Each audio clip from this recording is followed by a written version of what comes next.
ঢালিউডের অনিন্দ্য সুন্দরী নায়িকা সাদিকা পারভিন পপি একাধিক জাতীয় চলচ্চিত্র পুরস্কারপ্রাপ্ত এই নায়িকা দীর্ঘ সময় ধরে অন্তরালে রয়েছেন। হঠাৎ করেই নিজেকে আড়াল করে নেন এই অভিনেত্রী। প্রথম দিকে পপির এই অনুপস্থিতিকে স্বাভাবিক মনে করেছিলেন চলচ্চিত্র সংশ্লিষ্টরা, কিন্তু সময় যতই এগুতে থাকে ততই তাকে ঘিরে ধোঁয়াশা তৈরি হয়। নায়িকার আড়ালে যাওয়ার রহস্য খুঁজতে বেরিয়ে আসে তার গোপন সংসার ও সন্তান জন্মের খবর। ধুলো, ময়লা ও ক্ষতিকর ধূলিকণা থেকে নিমিষেই মুক্তি দেয় চৌধুরী এয়ার পিউরিফায়ার।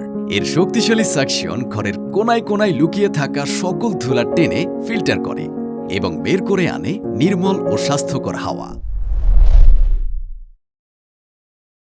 বিয়ে করে এখন পুরো দস্তর সংসারী পপি। শোবিজে নেই তার কারো সঙ্গে যোগাযোগ। এদিকে পপির বিরুদ্ধে জমি দখলের চেষ্টার অভিযোগ উঠেছে। এ নিয়ে তার বিরুদ্ধে থানায় জিডি করেছেন নায়িকার বোন ফিরোজা পারভিন। সোমবার খুলনার সোনাডাঙ্গা মডেল থানায় জিডি করা হয়। জিডির সূত্র ধরে জানা যায়, পৈতৃক জমি দখলে নেওয়ার জন্য স্বামী আদনান উদ্দিন কামাল, কল্লোল মজুমদার, শিপন সহ সোমবার বেলা 12টা 30 দিকে সোনাডাঙ্গা থানাধীন শিববাড়ি ভাড়াটিয়া বাড়ির সামনে হাজির হন। বাধা দিলে এক পর্যায়ে ফিরোজা পারভিন সহ সবাইকে হুমকি দেন পপি ও তার স্বামী। নানা ইস্যুতে পপি এতদিন চুপ থাকলেও এবার অবশেষে অভিযোগ প্রসঙ্গে মুখ খুললেন পপি। তিনি বলেন, 6 কাঠা জমি চাচা ও বাবার কাছ থেকে আমার কষ্টার্জিত টাকা দিয়ে কিনেছি, কিন্তু এদের অত্যাচারের জন্য এখন পর্যন্ত এই জমি ভোগ করতে পারিনি। পপির বিরুদ্ধে পেশি শক্তি প্রয়োগ করে জমি দখলের অভিযোগ এনেছে পরিবার।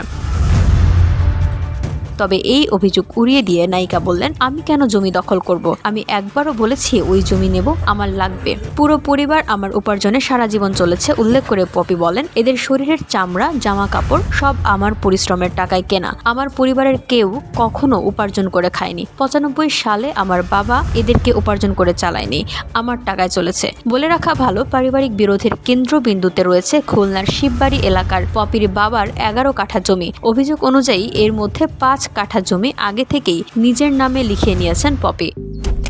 মালয়েশিয়ান প্রযুক্তিতে তৈরি অত্যাধুনিক cleaning machine modern vacuum cleaner যে কোনো ধরনের ধুলো ময়লাকে পরিষ্কার করে ঘরকে করে তুলুন চকচকে ও আকর্ষণীয়। Modem, brand of luxury.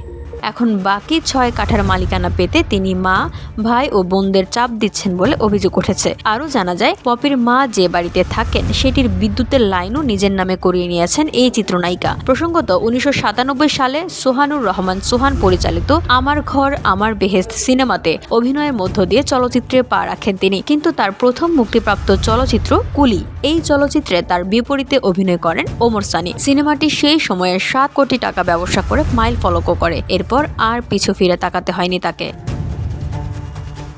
VOD Bangla news desk.